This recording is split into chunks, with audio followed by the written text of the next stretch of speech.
চলচ্চিত্র এবং সংস্কৃতি হচ্ছে সবচেয়ে বড় রাজনীতির মঞ্চ।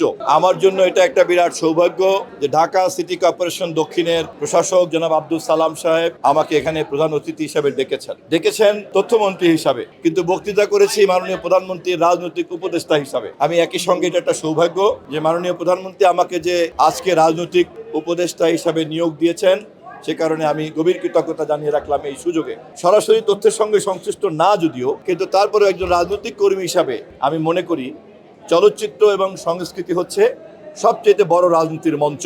এবং আমি সিটি কর্পোরেশনকে ধন্যবাদ জানাই যে এরকম একটি রাজনৈতিক মঞ্চকে, সাংস্কৃতিক মঞ্চকে তারা বেছে নিয়েছেন এখানকার মানুষকে সচেতন করার জন্য এবং আমাদের দেশের চলচ্চিত্র শিল্পকে জাগ্রত করার জন্য এবং সমস্ত গুণী শিল্পীদেরকে সম্মাননা দেওয়ার মধ্য দিয়ে তাদেরকে এবং ভবিষ্যৎ প্রজন্মকেও তারা অনুপ্রাণিত করেছে। আমি একটু আগেই যেটা বললাম যে যেহেতু আমি তথ্যমন্ত্রীর দায়িত্বে ছিলাম, ফলে এই জগতের ভালো এবং মন্দ চিত্রটা আমার কম বেশি জানা আছে, এবং এখন যেহেতু আমি মাননীয় প্রধানমন্ত্রীর রাজনৈতিক উপদেষ্টার দায়িত্ব পালন করব, ফলে এটা আমার দায়িত্বেরই অংশ, তাকে আমি এই চিত্র তুলে ধরব।